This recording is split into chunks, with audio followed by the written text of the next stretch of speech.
Hi guys, I'm Rob and welcome to Energie Fitness Gym. I'm here in lockdown talking to you in the quiet of our gym.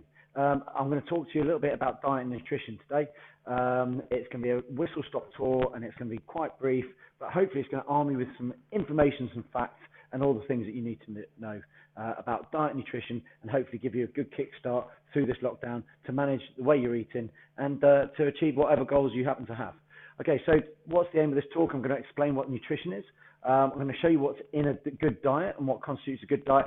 I'm going to explain the whole idea of calories in and calories out. It's a crucial concept and it remains the same. And I'm going to give you some things to try for yourself at home that you might want to do to see if they work for you. Why is diet and nutrition so complicated? Have a look at this slide, guys. It used to be that everything was low fat. Now low fat is bad and fat is good. Sugar is the enemy now. Well, I would say that's absolutely true. Balance your macros. What are macros? Count your calories. Don't count your calories. There's keto diets. There's caveman diets. There's even fat melting pills. Why is it so complicated? I'll tell you why.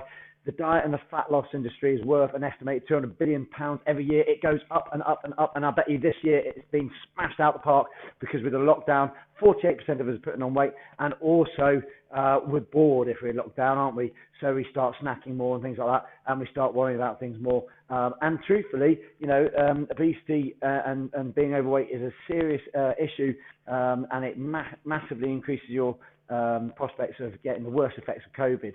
So weight is actually really on our minds, and the government's talking about diet and weight loss, and it's prevalent. So I bet you that 200 billion is a small figure for this year in particular. But the truth is, in terms of diet and nutrition, I'm not going to tell you anything. I don't think I'm going to tell you anything you don't know already today. And the problem is, why we're putting on weight is because of us. We don't want to set fats. We don't listen to the basics and the facts. We listen to all these things, these fad things that come at us from magazines or through our social media and stuff. We'd rather listen to that because it seems like quick fixes than to just the cold hard facts. We love our naughty treats. We are addicted to sugar in particular, and those naughty things, those McDonald's, those Taco Bells that just rocks up in Milton Keynes, all sorts of things. We like our fast food, and it's hard for us to change that. We're dishonest. I'm not saying you're a liar, but basically we're not honest with ourselves. And we'd like to say to ourselves, yeah, I eat well, but it's only when we think about it, and we're going to go have a little exercise at the end of this today to make you hopefully stop and think about what you're actually eating. It's only when we actually really think about it, and sometimes have to record it, that actually shows us, you know what, I'm not eating that well. I did have one or five biscuits earlier. I did hit the cakes at lunchtime. Those little things, but we like to deny that to ourselves. So we are not fundamentally dishonest with ourselves. And finally, it's nature. Guys, our bodies are designed to store fat. They are designed, from prehistoric stuff, we are designed to store fat, put fat on, and because of our sedentary lifestyles now, that is working against us terribly. And so it is nature, but there is lots that we can do. So let's go through why I'm telling you about this. So what do I know? I've studied a lot about it. I've been doing fitness, health and stuff since I was a teenager, 19 I think it was, when I did my Royal Marine PT level 3 course, I think it was, back in the day. It's a long time ago now. I'm in my 40s now. And basically you study the basics there. So I've been doing this for a long time. I'm running this gym and my Be Military Fit stuff, and I've been training people individually. I've got no agenda. I don't care whether you're fat, skinny, whatever it is, and I'm not trying to sell anything crucially. So I'm going to just tell you the truth. And sometimes it's boring, the truth, but the truth is what we need to know. And I want to give you some tools so you can take control and manage the things for yourself. I know what makes a difference. I've experienced this myself. I can control my body weight up and down, and I also know how to manage it for my clients, PT clients, etc. I've been doing this for years, so I know what works. Today, I'm going to give you knowledge. What knowledge? Knowledge is facts. It's the truth, and I'm going to give you some strategies to help you at the end. So there's three essential definitions. What is nutrition? Nutrition is basically the goodness, the vitamins, the minerals, the energy that we get, the nourishment that we get from anything that we eat and drink. Okay, so remember that. Drink is important as well, guys. Whatever we drink is a source of energy and vitamins, etc. as well. Diet. This is a really good definition, a really important one as well. The food and drink we habitually consume. It's basically our habit. So if it is our habit to get a Tesco's meal deal every day at lunchtime and we sit at our desk, then that is our diet. We might not think that I've got a healthy diet, but actually if you have that Tesco's meal deal, a packet of crisps, a white bread sandwich, a tin of pop every day, I can tell you that is not a healthy habit. That is not a healthy diet. And a diet is our habitual eating habit. Simple as that. And calorie, that's a really important one we're going to look at today. That it's energy. It's how we measure energy in food and the energy that we consume and burn ourselves as human beings.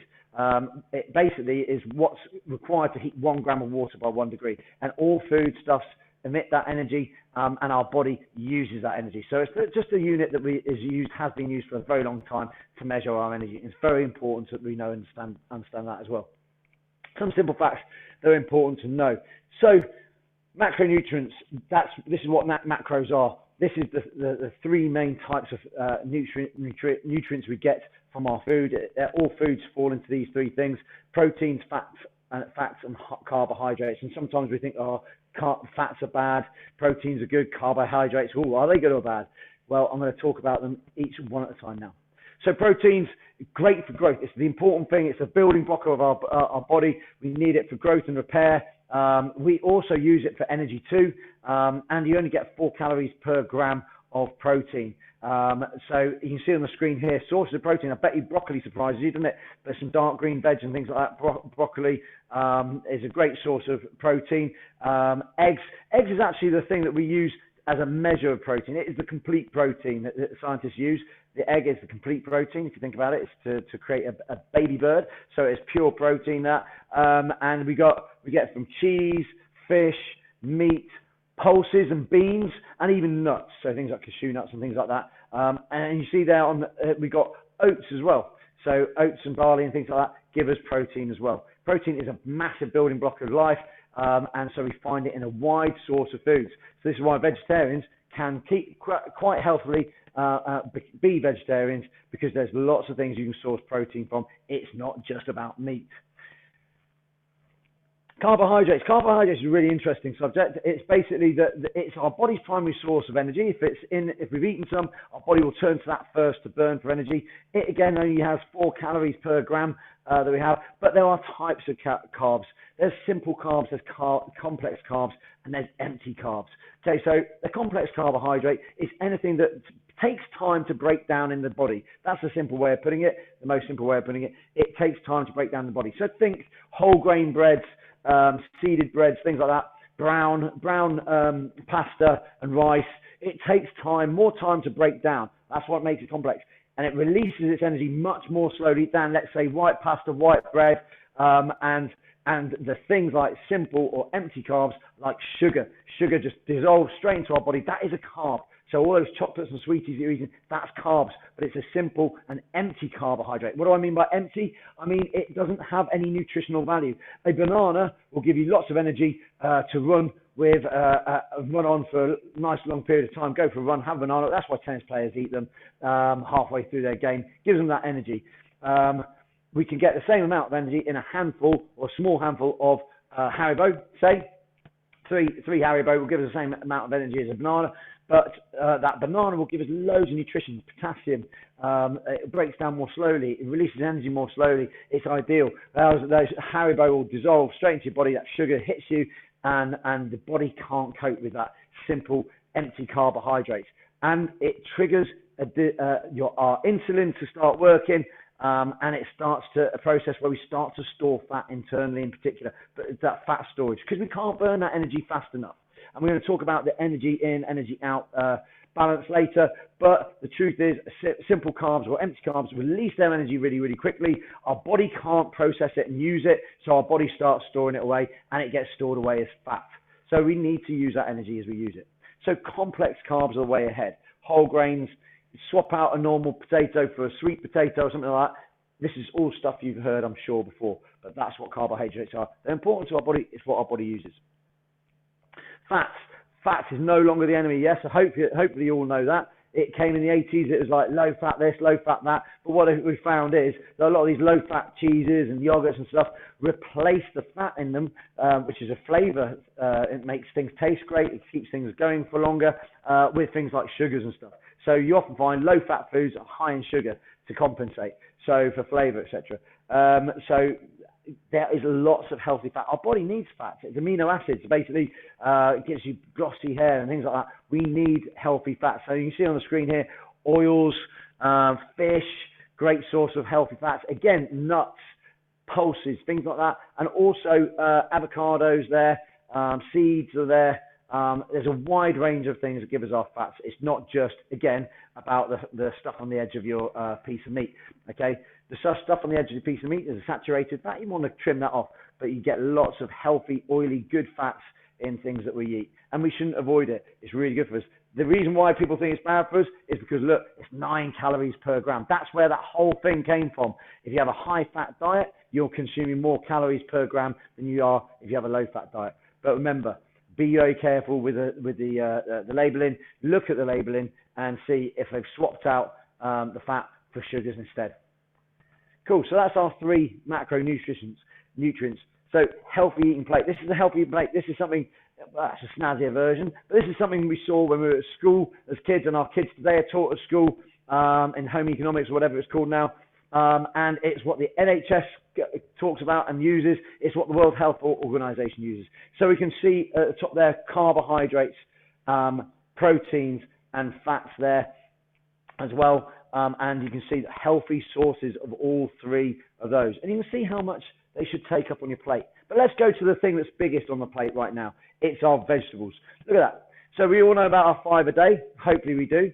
5 a day is basically 4 portions of vegetables or salad things in a day, and 1 portion of fruit. You can see the proportion of fruit is a lot smaller than that of vegetables. So 5 a day should mostly be 4 portions of vegetables or salad type things, and then 1 portion of fruit. Now, what constitutes a portion? Well, I think about my carrot sticks bag. If I put my hand in a bag of carrot sticks because I'm greedy, I'll stick my hand in like a crane and I'll grab them. Now, I've got quite chunky hands, and I'd probably get, in my crane hand there, I'd probably get 4 carrot sticks in there comfortably. So if you think about 4 carrot sticks, stack them out, and that's a portion of veg. It's not a huge amount actually, guys. So it's not that hard to build in portions of veg into your life. So just think, a couple of 3 little mini tomatoes, or 1 proper tomato in your food. So chop that up into a salad, or put that in your sandwich. Some carrot battens with some hummus as a little snack, for example. Straight away, there's 2 of your 5 a day. And often, if you look at your ready meals and things, because we are a world of fast foods and things, and we have ready microwave meals, nowadays they'll tell you often this is 1 or 2 or 3 of your 5 a day on them. So go for things that are high in vegetable matter or content, and count towards your 5 a day. And 4 of those, dead easy in a day, not a problem at all. 1 portion of fruit, the reason we have 1 portion of fruit rather than 4 or 5 of those is because basically they're high in natural sugar, fructose. So your dentist will tell you avoid the fruity drinks because they rot your teeth, because it's a natural sugar and it rots your teeth and it attacks your teeth. Also, things like apples are quite acidic. So just have a moderate amount of fruit. But there you go. So we've had a tomato in our sandwich. We've had some carrot battens on the side of our food. And I have a bit of leaf salad on my steak in the evening. And then 1 apple, boom. I've done my 5 a day, and it's easy and it's not difficult. Or I've had a microwave meal because I'm in a hurry, and it's 2 of my 5 a day. Brilliant. It tells me on the box. So get your 5 a day. It's simple if you try at it. It's simple if you try at it. Carbohydrates, that's the next biggest one, but remember it's complex carbs. This is a great image, whole grain, oats, things like that. So porridge is a great breakfast to have to fuel you for keep you full and fueled for a long period of time in the day, at the beginning of the day. Go for those complex carbs. Avoid the simple carbs, the sweet stuff and stuff like that. Proteins, great image there. It shows you a wide range of stuff. There's milk, there's nuts, there's cheese, there's dairy, there's eggs, there's fish, there's meat. It's a wide range. But how much protein should we have? Let's think about our hand.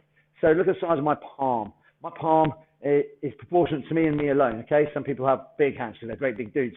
Some people have tiny little hands because they're small little people. Look, my palm, a palm-sized portion of protein is all you need in a meal. So we don't need like a massive, I don't know, double T-bone steak. That's far too much. We need half that. We just need, I think of my hand being like 2 eggs.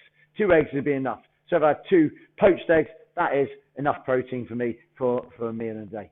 Protein is really important, and some people say load up more protein, and it takes longer to digest, and it keeps you full for longer, so there's no harm in taking on a little bit more protein in your day, as long as you get it from healthy sources. And then the fats, it's more a little bit about fat in the day, guys. And you get it quite naturally through things like butter, cheese, avocado there is great, but also nuts and oils that we have in our food. So you don't need to actively seek it out, but don't avoid it as well. Don't cut it out because it's bad for you. It's not bad for you. It's part of a healthy diet, guys. So hopefully that's been useful. Your 5 a day, portions of protein, and don't just binge on fruit because it's full of sugar, just natural sugar. So calories, what do we need to know about calories? Basically, it's a game of numbers in. It's a balancing act. It's calories in versus calories out. So we need to know exactly what they're worth and what we're burning ourselves. It's a balancing act. If that balance, unfortunately, is the wrong, and we have far too many calories coming in than we're using, then we all know we start storing fat. It's simple. You cannot get away from this, guys. 2 things that all diets do is to get you to do these 2 things. 1, make healthy food choices. Okay, some say keto, don't have carbs. Some say sins and things like that. Some say don't count calories. Some say do count calories. But basically, they all say 2 things. 1 is to make healthy choices of the food. And 2 is to reduce the amount of calories you take on. There is no Mars bar McDonald's diet out there. Why? Because they're empty carbs and they're full of calories with very low nutrition. So simple. Go for the nutritious meals like I just showed you there, the nutrition that you see on that healthy eating plate, and manage the amount of calories we consume. It's as simple as that. I can't get any clearer. Okay. And also the third part of it is not just what we're consuming, it's about how much we move, how much activity we do. It doesn't have to be in the gym. It doesn't have to be fitness. That's a really important message to get across to you. It's about being mobile. It's about being active. Our message to our members this lockdown is stay motivated, have some goals and targets, stay active, stay mobile, keep moving, do lots of things, challenge yourself, and stay connected. It's about how much we move. Get off that sofa, get off that desk at work, get away from that desk at work, go for a walk at lunchtime, little things like that. It's small measures we can take. Okay, so what is a basal metabolic rate? This is crucial to us, guys. Basal metabolic rate is basically how many calories I burn in a day. That's my basal metabolic rate is different from Claire's metabolic rate, is different from Alex, who's borrowed my van today's basal metabolic rate. We're all individual. Yes, there's rules of thumb to follow, but we're all very different. And at the end of this, you're going to have a link to a calculator to work out your basal metabolic rate. That is how many calories you alone burn in a 24-hour period, okay? If you're doing nothing. That's your baseline.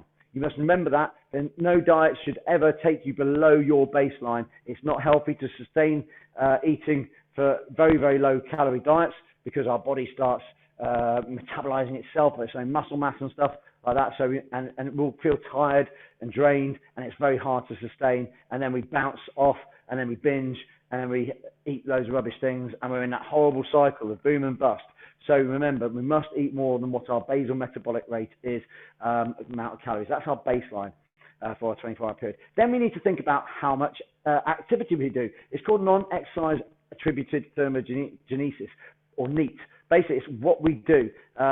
Are you someone who sits at your desk? Do you get out of bed, get in the car, drive to the job, sit at a desk, drive back home, sit at the sofa and watch Netflix all afternoon or evening? If you're that person, then you're only going to burn about, tops end, 10% more calories than what your basal metabolic rate is because you're only moving so little.